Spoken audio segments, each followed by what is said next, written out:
تو اس تاریخی دستاویز کو جب ہم پڑھتے ہیں تو سب سے پہلا سوال جو ذہن میں ابھرتا ہے نا، وہ اس سورت کی غیر معمولی اہمیت کے حوالے سے ہے۔ مطلب اسلامی روایات میں اس چند سطری سورت کو پورے قرآن کے 1/3 حصے کے برابر قرار دیا گیا ہے۔ 1/3۔ ہاں نا؟ ایک عام قاری کے لیے تو یہ دعویٰ بہت حیران کن ہو سکتا ہے۔ بظاہر یہ ایک بہت چھوٹی سی سورت ہے، تو موضوع کے لحاظ سے اس کا وزن پورے قرآن کے 1/3 کے برابر کیسے ہو گیا؟ اصل میں اس سوال کا جواب اسلام کے بنیادی ڈھانچے میں چھپا ہے۔ مفسرین بتاتے ہیں کہ پورے دین کی بنیاد صرف 3 عقائد پر ہے: توحید، رسالت اور آخرت۔ اچھا۔ اور چونکہ یہ پوری سورت خالص توحید کے ایک مکمل ستون کو بیان کرتی ہے، اس لیے علمی اور منطقی لحاظ سے یہ 1/3 قرآن کے برابر ہے۔ زبردست۔ یعنی یہ توحید کا وہ خالص ترین ستون ہے جس پر اسلام کی عمارت کھڑی ہے۔ اور یہ بات اتنی کلیدی تھی کہ ماخذ میں صحابہ کرام کی ایک طویل فہرست نظر آتی ہے جنہوں نے اس مضمون کی احادیث کو روایت کیا ہے، بخاری، مسلم اور دیگر کتب میں۔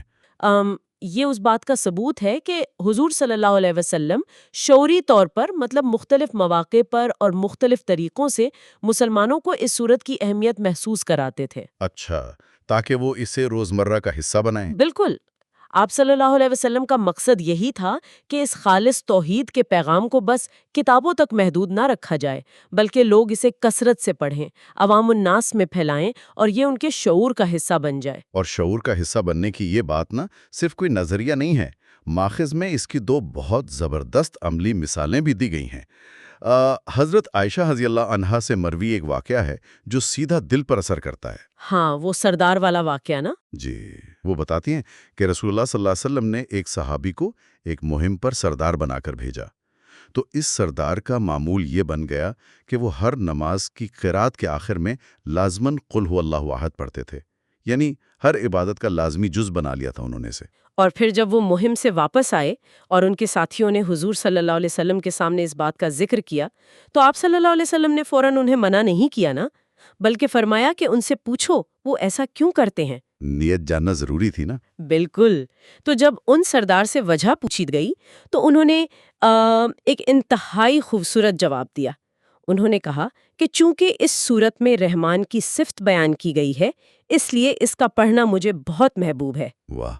اور اس خالص محبت کے جواب میں نبی صلی اللہ علیہ وسلم کا رد عمل بھی کتنا کمال تھا۔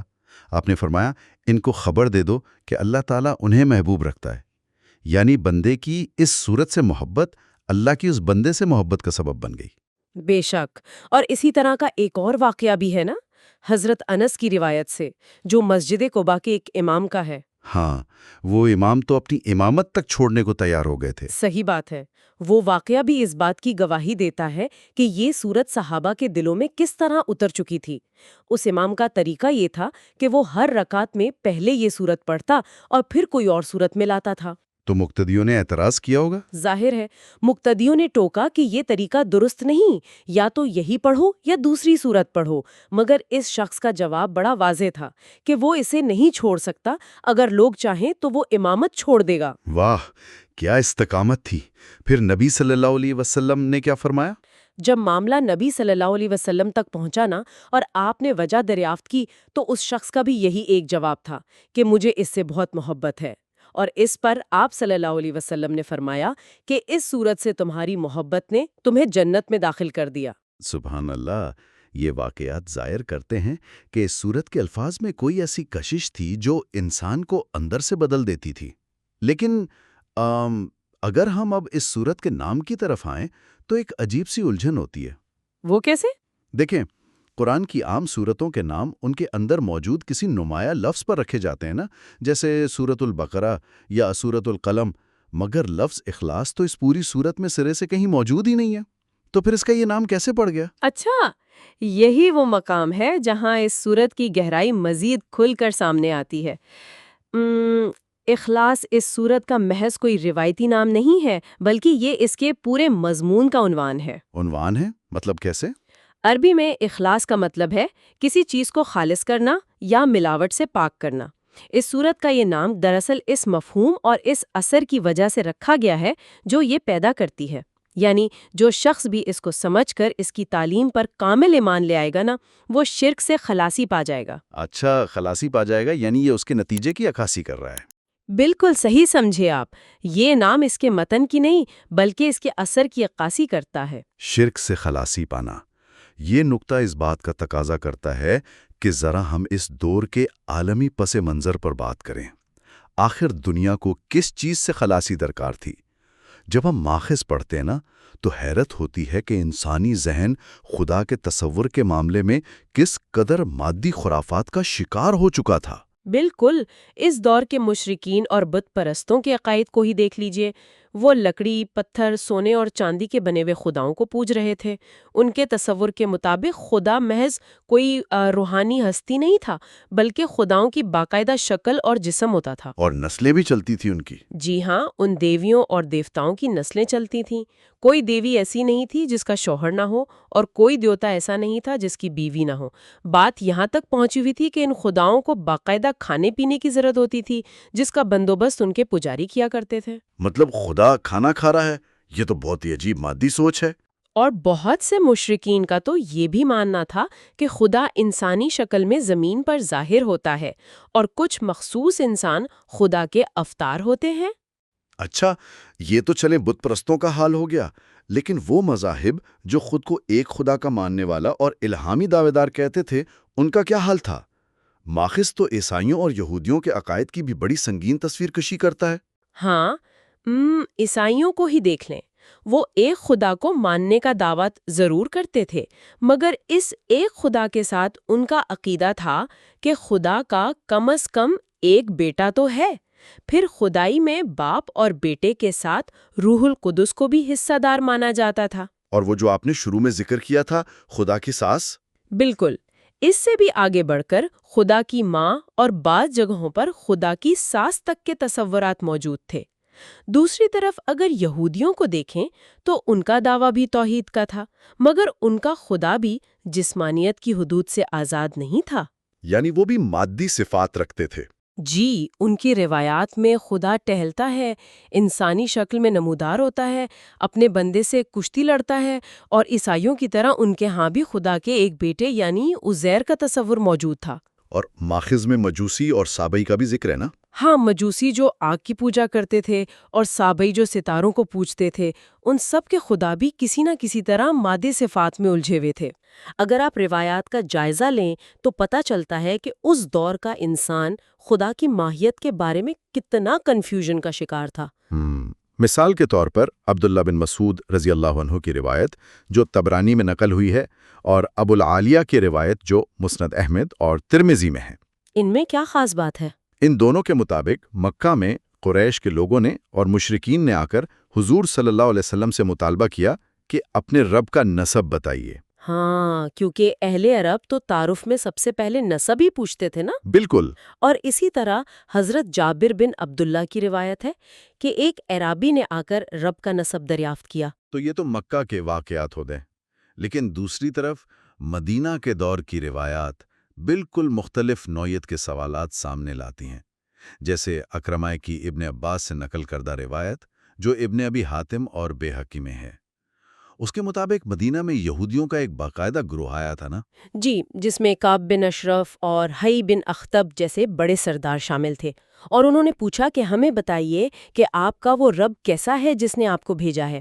اور ابن تیمیہ نے اپنی تفسیر میں خیبر کے یہودیوں کا بھی ذکر کیا ہے شاید۔ ہاں، حضرت انس کی روایت کے مطابق خیبر کے یہودی آئے اور ان کا سوال دیکھیں کتنا مادی تھا۔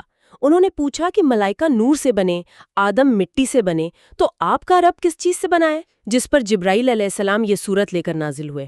مطلب وہ بھی مادے کی ہی تلاش میں تھے۔ اور پھر عامر بن طفیل کی روایت دیکھیں، اس نے تو سیدھا سیدھا دھاتوؤں کا نام لے کر پوچھا کہ کیا آپ کا خدا سونے کا ہے، چاندی کا ہے یا لوہے کا؟ بالکل۔ اور پھر ضحاک، قتادہ اور مقاتل کی روایت بتاتی ہے کہ یہودی علماء نے باقاعدہ وارث کے بارے میں پوچھا کہ وہ کیا کھاتا پیتا ہے اور اس کا وارث کون ہے۔ استغفر اللہ۔ اور ابن عباس کی ایک اور روایت ہے جس میں مدینہ کے عیسائی نہیں بلکہ نجران کے عیسائیوں کا وفد آیا تھا 7 پادریوں کی قیادت میں۔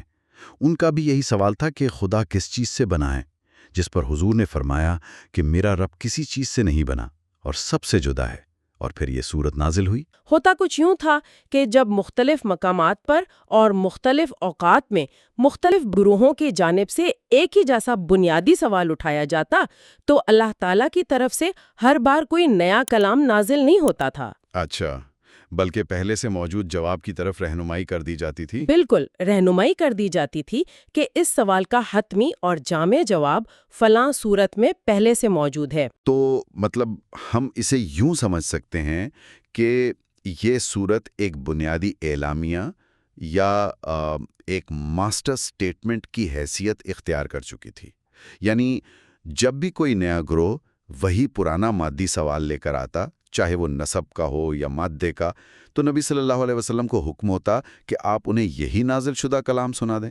100% ایسا ہی ہے، اور پھر احادیث کے راوی اس واقعے کو اپنے مخصوص انداز میں یوں بیان کر دیتے ہیں کہ اس موقع پر یہ صورت نازل ہوئی۔ اچھا، تو راوی کا یہ کہنا کہ یہ نازل ہوئی دراصل اس بات کا اشارہ ہے کہ اس موقع پر اس صورت کے ذریعے جواب دیا گیا۔ جی، اب اگر ہم ان تمام روایات اور صورت کے مضمون پر غور کریں تو علماء تفسیر اسی نتیجے پر پہنچتے ہیں کہ یہ صورت دراصل مکی ہے اور مکہ کے بھی بالکل ابتدائی دور میں نازل ہوئی تھی۔ اور اس کے مکہ کے ابتدائی دور میں نازل ہونے کی منطق بھی تو بہت مضبوط ہے نا۔ مطلب جب ایک نئی دعوت دی جا رہی تھی اور اللہ کی ذات و صفات پر ابھی تفصیلی آیات نازل نہیں ہوئی تھیں، تو لامحالہ سب سے پہلا سوال یہی اٹھنا تھا کہ جس نئے رب کا تعارف کرایا جا رہا ہے اس کی حقیقت کیا ہے؟ بالکل، لیکن اس کے مکی زندگی سے وابستہ ایک ایسا تاریخی ثبوت بھی ماخذ میں موجود ہے نا جو رونگٹے کھڑے کر دیتا ہے اور اس کے ابتدائی دور کے نزول پر مہر تصدیق ثبت کر دیتا ہے۔ آپ حضرت بلال رضی اللہ عنہ کے واقعے کی بات کر رہی ہیں؟ جی ہاں، ذرا اس منظر کو تصور میں لائیں۔ مکہ کی تپتی ہوئی دوپہر ہے، ریت آگ کی طرح جل رہی ہے۔ حضرت بلال کو ان کا ظالم آقا امیہ بن خلف اس دہکتی ہوئی ریت پر لٹا دیتا ہے اور ان کی چھاتی پر ایک انتہائی بھاری پتھر رکھ دیتا ہے تاکہ وہ ہل نہ سکیں۔ یہ بدترین جسمانی اور ذہنی تشدد کی انتہا تھی۔ واقعی، مگر اس ناقابل برداشت اذیت کے دوران بھی نا حضرت بلال کی زبان سے جو واحد صدا نکلتی تھی وہ تھی احد، احد۔ اللہ اکبر! اور یہ لفظ احد جس کا مطلب ہے وہ ایک ہے، یہ تو براہ راست اسی سورۃ الاخلاص سے ماخوذ ہے نا۔ مطلب یہ محض ایک لفظ کی تکرار نہیں تھی، بلکہ یہ اس بات کا تاریخی اور جذباتی ثبوت ہے کہ مکہ کے بالکل ابتدائی دور میں یہ سورت نازل ہو چکی تھی اور اس کا پیغام صحابہ کے خون میں رچ بس چکا تھا۔ بالکل، اور یہ کیسی حیرت انگیز بات ہے کہ ایک غلام جس کے پاس بظاہر کوئی طاقت نہیں، وہ اپنے عقیدے کے دفاع میں کسی طویل فلسفے کا سہارا نہیں لیتا، بلکہ اسی صورت کے صرف ایک لفظ عہد کو اپنی ڈھال بنا لیتا ہے اور موت کی آنکھوں میں آنکھیں ڈال کر بھی اسی پر قائم رہتا ہے۔ بے شک، اور یہی اس صورت کی اصل طاقت ہے۔ جب ہم اس پورے تفصیلی جائزے کو سمیٹتے ہیں نا، تو یہ بات روز روشن کی طرح یہاں ہو جاتی ہے کہ خالص توحید کا عقیدہ ابتدائی سے اسلام کی سب سے مضبوط، غیر متزلزل اور ناقابل تسخیر بنیاد رہا ہے۔ اور یہ مختصر صورت محض 4 جملوں کا مجموعہ نہیں ہے، بلکہ یہ اس وقت کی دنیا میں موجود شرک کی ہر تاریکی، ہر مادی تصور اور ہر قسم کی جسمانی خرافات کے خلاف ایک ایسا روشن اور قطعی اعلان تھی جس نے خدا کی ذات کو ہر قسم کی انسانی اور مادی آلائشوں سے پاک کر دیا۔ بالکل صحیح کہا آپ نے، اور شاید یہی وجہ ہے کہ اس گہرے مطالعے کے بعد حضرت بلال کی تپتی ریت پر وہ آہد آہد کی پکار ہمیں آج بھی ایک زبردست دعوت فکر دیتی ہے۔ مطلب یہ انسان کو سوچنے پر مجبور کر دیتی ہے کہ جب عقیدہ واقعی ملاوٹ سے پاک یعنی خالص ہو جائے نا، تو پھر دنیا کی بدترین اذیت اور کوئی بھی بڑی سے بڑی طاقت اسے مزلزل نہیں کر سکتی۔ وہ ایک لفظ، وہ ایک تصور انسان کو ہر خوف سے آزاد کر دیتا ہے۔